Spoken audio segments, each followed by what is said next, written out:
오늘은 12월 30일 이스라엘 종교력으로 10번째 달입니다. 테벳 15일. 오늘 창세기 6번째 시간 애굽 왕 바로의 두 꿈에 대해서 살펴보는 시간을 가지기를 원합니다. 창세기 41장 보면 애굽의 바로 왕이 꿈을 꾸었습니다. 41장 1절에 만 2년 후에 바로가 꿈을 꾼즉 자기가 나일 강가에서 있는데 보니 아름답고 살진 7 암소가 강가에서 올라와 갈밭에서 뜯어먹고 그 뒤에 또 흉하고 파리한 다른 7 암소가 나일 강가에서 올라와 그 소와 함께 나일 강가에 서 있더니 그 흉하고 파리한 소가 그 아름답고 살진 7 소를 먹은지라. 바로가 곧 깨었다가 그랬습니다. 첫 번째 꿈이 되겠죠. 아름답고 살진 7 암소. 그 다음에 흉하고 파리한 다른 7 암소. 근데 이 당시가 어떤 때냐면 요셉이 대략 기원전 1914년에서 1805년 정도에 살았던 그런 사람입니다. 그러니까 지금으로부터 한 3900년 전의 사람으로 보면 되겠습니다. 그리고 이 요셉이 애굽의 총리가 된 시기가 한 1884년, 모두 대략입니다. 이 정도 시기로 보여집니다. 그리고 야곱과 그의 가족이 애굽에 온 시기, 그러니까 가나안 땅부터 시작해서 애굽 전역에 기근으로 인해서 식량을 구하러 야곱과 그의 가족이 애굽에 오지 않습니까? 그 시기가 한 1876년이다. 그래서 지금으로부터 한 3900년 전에 일어났던 애굽왕 바로의 꿈을 통해서 현재 우리가 살고 있는 바로 이 시대를 조명해주고 있다 하는 것을 우리가 기억해야 됩니다. 아름답고 살진 7 암소, 흉하고 파리한 다른 7 암소. 그 다음에 다시 잠이 들어 꿈을 또 꿨습니다. 이 애굽왕 바로가 한 줄기에 무성하고 충실한 7 이삭이 나오고 그 후에 또 가늘고 동풍에 마른 7 이삭이 나오더니 그 가는 7 이삭이 무성하고 충실한 7 이삭을 삼킨지라. 바로가 깬즉 꿈이라 그랬습니다. 꿈이었습니다. 꿈인데 어떻게 이런 꿈을 꿀 수 있는가? 굉장히 참 신비한 꿈이죠. 애굽왕 바로가 이렇게 2번에 걸쳐서 꿈을 꿉니다. 살진 7 암소가 나타난 다음에 그다음에 흉하고 파리한 다른 7 암소가 그 살진 7 암소를 먹는 꿈. 그 다음에 한 줄기에 무성하고 충실한 7 이삭이 나온 다음에 가늘고 동풍에 마른 7 이삭이 나오는 이 꿈은 그러니까 요셉이 나중에 풀지요.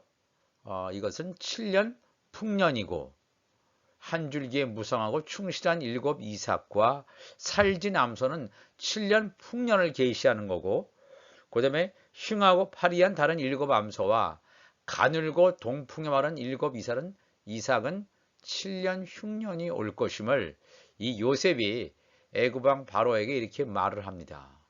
참 중요한데 이 꿈의 내용 가운데서 우리가 한 줄기에 무성하고 충실한 7 이삭을 7년 풍년으로 했는데 이 7년 풍년 가운데 어떤 일이 벌어지냐 하면 하나님의 자녀들, 하나님의 아들들이 추수되는 것을 여기서 보여줍니다.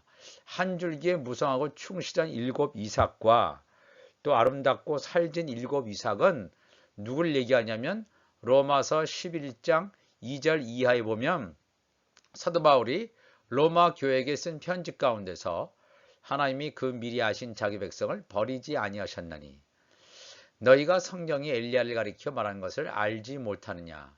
그가 이스라엘을 하나님께 고발하되 주여 그들이 주의 선지자들을 죽였으되 주의 제단들을 헐어버렸고 나만 남았는데 내 목숨도 찾나이다 하니 그에게 하신 대답이 무엇이냐.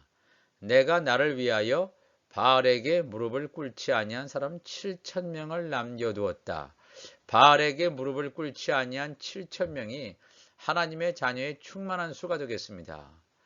그런즉 이와 같이 지금도 은혜로 택하심을 따라 남은 자가 있느니라. 그러니까 이 남은 자, 은혜로 택하심을 따라 남은 자, 하나님의 자녀를 가리키는 표현이 되겠습니다. 바알에게 무릎을 꿇지 아니한 7천 명, 한 줄기에 무성하고 충실한 7 이삭이 나오는 그런 7년 풍년 때 거두어지는 하나님의 자녀의 충만한 수를 말하고 있습니다. 창세기 41장 25절 보면 그대로 지금 요셉이 이 꿈을 해석합니다. 요셉이 바로에게 아뢰되 바로의 꿈은 하나라. 하나님이 그가 하실 일을 바로에게 보이심이니이다. 7 좋은 암소는 7 해요. 7 좋은 이삭도 7 해니 그 꿈은 하나라. 그 후에 올라온 파리하고 흉한 7 소는 7년이요. 동풍에 말라 속이 빈 7 이삭도 7해 흉년이니 그러면서 7년 풍년이 있고 그 다음에 연이어서 7년 흉년이 있음을 이 똑같은 꿈을 2번 꿨다는 것은 여기 32절에도 하나님이 이 일을 정하셨다는 거예요. 바꾸시지 않고 분명히 7년 풍년과 7년 흉년이 있을 것임을 하나님께서 정하셨고 28절 보니까 내가 바로에게 이르기를 하나님이 그가 하실 일을 바로에게 보이신다 함이었더라. 이 바로는 누굽니까? 세상 왕입니다. 하나님의 비밀을 알지 못하는 자입니다. 하나님을 믿지도 않는 자입니다. 그런 자에게 하나님께서 꿈을 꾸게 하세요. 꿈을 꾸게 한 다음에 그 애고방 바로 밑에 있는 많은 술사들, 요술사들, 지식인들을 다 불러 모으지만 이 꿈을 해석을 못합니다. 해석을 못할 때 누가 해석을 하냐 하면 이 해석을 하는 사람이 요셉입니다. 요셉은 하나님의 자녀를 나타내는 영적 신분을 가진 자임을 말씀을 드렸습니다. 요셉이라고 하는 사람은 천국의 열쇠를 가진 자입니다. 천국의 열쇠를 가졌다는 건 뭐냐면 땅에서 매인 것을 푸는 자, 땅에서 매인 것이 풀리면 하늘에서도 풀리고 땅에서 묶으면 하늘에서도 묶는 천국 열쇠를 가진 자가 하나님 나라의 비밀을 맡은 자가 하나님의 자녀가 되겠는데 이 요셉이 애굽왕 바로가 꾼 꿈을 해석합니다. 7년 풍년과 7년 흉년이 연달아 임할 것임을 지금부터 3900년 전에 하나님께서 애굽왕 바로를 통해서 이 꿈을 꾸게 하시고 이 꿈을 해석하는 자를 요셉을 지명하셨습니다. 요셉은 하나님의 자녀가 이 꿈을 해석한다는 사실을 우리가 기억해야 됩니다. 그렇다면 이 애굽왕 바로가 꾼 이 2가지 꿈, 7년 풍년, 7년 흉년의 꿈이 3900년 후에 우리가 오늘 살고 있는 이 시대에 지금 이루어져 가고 있습니다. 우리가 살고 있는 이 때가 지금 7년 풍년이라고 말씀드렸습니다. 7년 풍년. 이제 몇 년 지나지 않아서 7년 흉년이 도래할 것입니다. 7년 흉년이라고 하는 것은 바로 7년 환란, 7년 대환란을 의미하는 것입니다. 우리가 이것을 잘 기억해야 됩니다. 그래서 지난번에 휴거의 시간표를 살펴봤는데 다시 한번 복습하면 7년 풍년, 7년 흉년, 7년 대환란이죠. 우리가 살고 있는 때는 7년 풍년인데 7년 풍년 거의 마지막 부분에 좀 와 있습니다. 그럼 이제 7년 흉년이 들어서면 7년 흉년 안에는 전 3년 반, 1260일이죠. 1260일, 전 3년 반, 그 다음에 후 3년 반, 이것도 1260일입니다. 42달, 1260일, 1260일. 그래서 이 7년 흉년 가운데 두 증인, 요한계시록 11절에 나오는 두 증인이 활동하게 되는데 이 7년 풍년 기간 동안에 하나님의 아들들이 추수가 되고 하나님의 아들들이 추수가 된 상황 가운데서 이 하나님의 아들들이 7년 흉년 가운데 전 3년 반 기간 동안에 하나님의 일을 합니다. 천국 복음을 전하게 되겠습니다. 예수님도 이 땅에 오셔서 3년 반에 걸쳐서 제자들을 사역하신 것처럼 하나님의 자녀들, 하나님의 아들들이 7년, 6년, 전 3년반에 걸쳐서 이 두 증인들 가운데서 아들들이 천국 복음을 전하고, 그 다음에 전 3년반 지나면 바로 중동 전쟁이 일어납니다. 중동 전쟁이 일어나고 곧 뒤이어서 휴거 사건이 일어나서 하나님의 자녀들은 이 나팔절에 들림받는 휴거 사건이 일어나고, 요 이후 3년 반의 사역을 누가 하느냐? 두 증인 가운데 이 종들이 사역을 한다. 이 종들은 이 전 3년 반에 이 아들들로부터 천국 복음을 들은 자들이 되겠습니다. 이 들은 이 종들이 후 3년 반에 사역을 하고 천국 복음을 전한다. 그래서 이 후 3년 반 끝날 때 아마겟돈 전쟁이 일어나고, 아마겟돈 전쟁 후에 예수님이 시온산에 지상 재림하시는 이러한 휴거의 시간편을 말씀을 드렸습니다. 이걸 잘 기억하시기를 바랍니다. 그러면 이 마태복음 16장 17절 이미 말씀드렸죠. 예수께서 대답하여 이르시되 바요나 시몬아 내가 복이 있도다. 이를 내게 알게 하니는 혈육이 아니요 하늘에 계신 내 아버지라. 이 베드로가 예수 그리스도를 주는 그리스도시요 살아계신 하나님의 아들입니다. 이렇게 신앙 고백을 했을 때 혈육이 아니고 하늘에 계신 내 아버지가 가르쳐 주신 것이다. 또 내게 이르노니 너는 베드로라. 내가 이 반석 위에 내 교회를 세우리니 음부의 권세가 이기지 못하리라.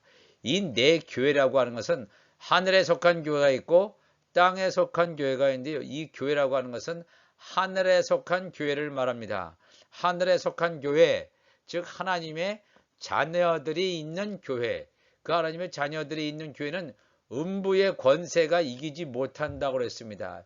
이 사단의 종로로 탄 자들이 지금 다 음부에 가 있지 않습니까? 그 음부의 권세가 이기지 못하는 교회, 하늘에 속한 교회입니다. 내가 천국 열쇠를 내게 주리니, 이 베드로는 하나님의 자녀이신 분이죠.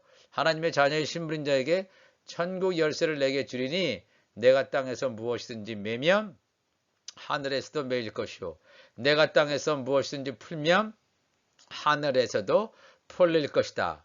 요셉과 다니엘처럼 이 애굽왕 바로라든가 또 느부갓네살이 꿈을 꾸었지만 해석하지 못하던 것을 요셉과 다니엘은 해석한단 말입니다. 왜? 그 얘기는 천국 열쇠가 주어져 있기 때문에, 하나님의 자녀의 신분이기 때문에 이 천국 열쇠가 주어져 있기 때문에 땅에서 매면 하늘에서 매이고 땅에서 풀면 하늘에서 풀리는 천국 열쇠를 가지고 있다는 것입니다. 우리가 하나님의 자녀라면 우리 가운데 하나님의 말씀이 채워져서 이 천국 열쇠를 가지고 이 땅에 죄와 사망의 종노릇해서 포로로 잡혀 있는 자들에게 천국 말씀, 천국 복음을 전함으로 말미암아 그들을 풀어주는 놀라운 하나님의 자녀들이 되시기를 주님의 이름으로 축복을 합니다. 창세기 41장 보겠습니다. 이제 바로께서는 명철하고 지혜 있는 사람을 택하여 애굽 땅을 다스리게 하라고 했습니다. 이 요셉이 이 바로에게 하나의 어드바이스를 하는 거죠. 명철하고 지혜 있는 사람. 여기서 명철하고 지혜 있는 사람은 사실 이 요셉이죠. 그러면서 바로에게 7해 풍년에 해야 될 일을 말합니다. 나라 안에 감독관을 두어 그 7해 풍년에 애굽 땅의 5분의 1을 거두라. 그래서 장척을 풍년의 모든 곡물을 잘 저장해서 7해 흉년에 대비하시면 땅이 이 흉년으로 말미암아 망하지 않을 것이다. 7년 흉년이 오기 전에 7해 풍년에 수많은 수확하는 곡식들을 잘 저장할 것을 얘기하는데, 애굽 땅의 5분의 1 거두라. 어떻게 보면 20% 아닙니까? 어떻게 보면 이것이 세금, 텍스 같이 보여지는데 어떻게 이렇게 많은 것을 거둘 수 있을까? 왜 이렇게 5분의 1을 여기서 얘기했을까? 애굽 땅의 5분의 1은 과연 무슨 뜻인가? 이것을 알기 위해서는 레위기의 초실절로 한번 우리가 가봐야 됩니다. 이 레위기 23장에 여호와의 절기 가운데서 23장 9절에는 초실절에 대한 언급이 나옵니다.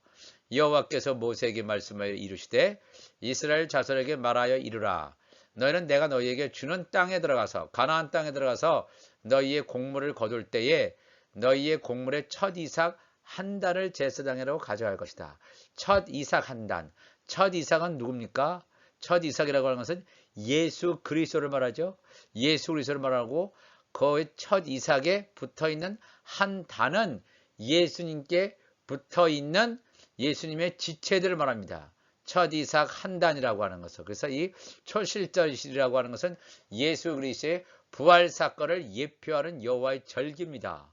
그러니까 이 부활 사건이라고 하는 것은 예수님의 부활과 동시에 예수님께 붙어있는 예수 그리스도의 지체, 나중에는 예수 그리스도의 신부들이 이 나팔절에 예수님께서 공중들임하실 때 예수님과 연합되어지는 하나님의 자녀들을 여기서 말하고 있습니다. 제사장은 너희를 위하여 그 단을 여호와 앞에 기쁘게 받으심이 되도록 흔들되, 이 흔드는 제사를 요제라고 그러죠. 안식일 이튿날에 흔들 것이며, 안식일 이튿날이라고 하는 것은 초실절이 되겠습니다. 너희가 그 단을 흔드는 날에 1년 되고 흠없는 숫 양을 여호와께 번제로 드린다. 여기 이 레위기나 이런 구약 성경에서 말하는 이런 동물 드릴 때, 이 동물 어떤 이 뭐죠? 곡식을 드릴 때 이것을 하나의 동물이나 곡식으로만 생각해서는 안 됩니다. 이것이 사람을 가리킨다는 사실을 우리가 기억해야 됩니다. 1년 되고 흠없는 숫 양이라고 하는 것은 예수 그리스도를 말합니다. 예수 그리스도를 예표합니다. 여호와께 번제로 드리고, 그 소제로는 이 곡식을 드리는 제사를 소제라고 그러죠. 소제로는 기름 섞은 고운 가루 10분의 2 에바를 여호와께 드려 화제로 삼아. 기름 섞은 고운 가루라고 하는 것은 뭡니까?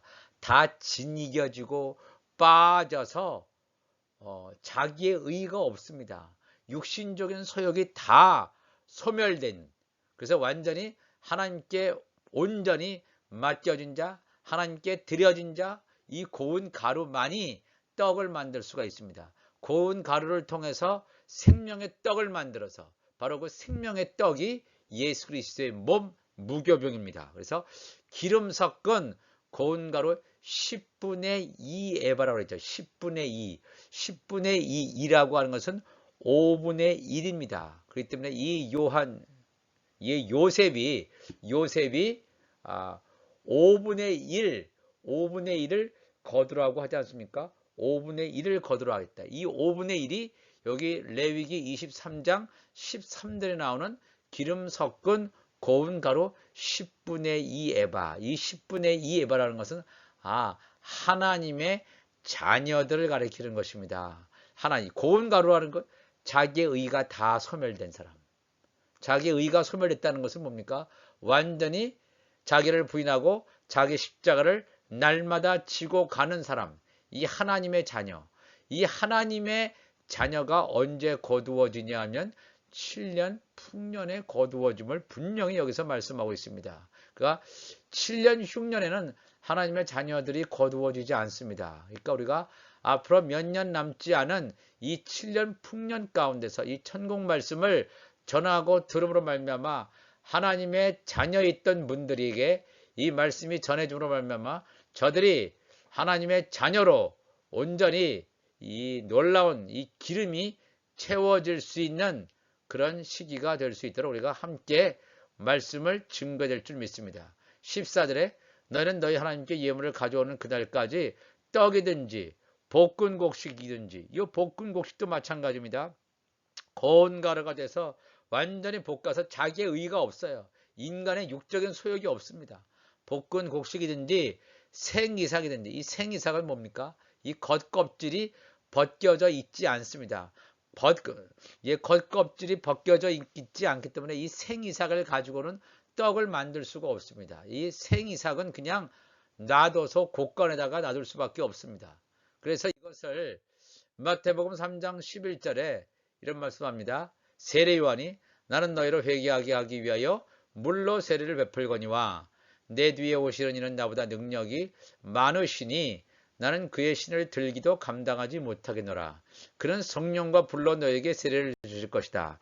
예수님은 성령 세례, 불 세례, 우리의 모든 마음의 죄악들을 다 태우는 불 세례, 또 하나님의 자녀들에게는 성령으로 세례를 주실 것이야. 손에 키를 들고 자기의 타작마당을 정하게 하사. 타작마당이라는 건 뭡니까? 씨를 뿌리고 이것이 다 자라서 완성된 추수하는 시점이죠. 추수하는 시점이라고 하는 것은 예수님께서 재림하시는 시점을 말하고 있습니다. 자기의 타작마당을 정하게 하는데 뭘 들고?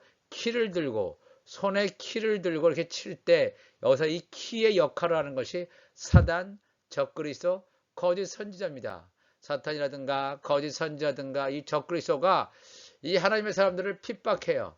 핍박을 하면 할수록 우리의 육적인 것이 벗어진단 말입니다. 자기의 타작마당을 정하게 하사 알곡은 모아 곶간에 드리고, 이 알곡이라고 하는 것은 고운 가루가 아닙니다. 이 알곡이라고 하는 것은 이 겉껍질이 남아 있습니다. 남아 있기 때문에 키를 들고 계속해서 쳐요. 만약에 이 알곡이 아니라 고운 가루면 키를 들 필요가 없어요. 키를 들고 했다간 다 날아가죠. 그렇지 않고 이 알곡은 겉껍질이 남아 있기 때문에 계속 손에 키를 들고 체질을 함으로 말미암아 이 겉껍질을 날려버려야 돼요. 알곡은 그렇기 때문에 겉껍질이 있기 때문에 아직은 예수 그리스도의 공중전임에 그래서 들림받지 못하고 후 3년 만에 남게 되면서 환란의 피난처 이 곶간에 들이게 된다. 그래서 이 후 3년 만에 있을 이 불환란을 통과하는 그런 자들이 하나님의 선한 열매 종들이 되겠습니다. 그리고 이 쭉정이라고 하는 것은 하나님의 종으로 나오긴 했지만 어린 양의 생명책에서 지워진 타락한 종교 지도자들, 타락한 종들, 이 쭉정이는 꺼지지 않는 불에 태우시자. 이 쭉정이는 짐승의 표를 받게 되고 두 번째 사망에 이르게 된다고 하는 것을 이 세례 요한이 말하고 있습니다. 요한계시록 12장 13절에 이 사건을 얘기합니다. 용이 사탄 마귀가 자기가 땅으로 내쫓긴 것을 보고 2층 천에 있다가 두 번째 하늘에 있다가 첫 번째 하늘, 우리가 보는 첫 번째 하늘의 사탄이 내쫓기는 때가 옵니다. 이 7년 환란 가운데. 그래서 남자를 낳은 여자를 박해하는 자. 이 남자라고 하는 것은 하나님의 자녀들입니다. 하나님의 자녀들이 이미 뭐예요? 휴거된 상태이고 그 당시에 이 땅에는 여자들, 율법하에 있는 자들, 하나님의 종들이 남아 있습니다. 하나님의 자녀들을 낳은 여자를 박해하는지라. 누가 박해합니까? 사탄이 이 율법하에 있는 하나님의 종들을 박해합니다. 이 알곡을 박해한단 말이에요. 그 여자가 큰 독수리의 두 날개를 받아 광야라고 하는 것은 이 곶간을 말하는 거죠. 환란의 피난처, 이 광야의 초막 속으로 자기 곳으로 날아가 거기서 그 뱀의 사탄 적그리스도의 낯을 피하여 한때와 두때와 반때를 양육받으며, 한때 두때 반때라고 하는 것은 3년 반 1260일 42달 후 3년 반을 말합니다. 때를 양육받음에, 양육받는다는 건 뭡니까? 양육받음에 하나님의 천국 복음을 이들도 이 알곡들, 그 다음에 이 여자가 또 들어야 됩니다. 천국 복음. 묵은 곡식이 아니라 새 곡식 천국 복음을 이 후 3년만 기간 가운데 박해와 핍박 가운데 말씀을 들을 때 그들은 이후에 후 3년만 마지막에 예수님께서 이 땅에 지상재림하실 때에, 시온산에 지상재림하실 때에 구원받는다는 사실 여기서 말씀하고 있습니다. 오늘 우리가 이 창세기 41장을 통해서 애굽왕 바로가 꾼 두 개의 꿈, 7년 풍년, 7년 흉년의 이 두 꿈이 우리가 살고 있는 바로 이 시대에 지금 이루어져 가고 있습니다. 얼마나 놀라운 일인지 모릅니다. 지금으로부터 3900년 전에 하나님을 알지도 못하는 애굽왕 바로에게 이 꿈을 꾸게 하셔서 하나님의 자녀인 이 요셉이 이 꿈을 해석하죠. 천국 열쇠를 가진 하나님의 자녀가 이 꿈을 해석하고 이 7년 풍년 안에 하나님의 자녀들이 추수되는구나 라고 하는 것을 하나님께서는 우리에게 말씀하시고 있습니다.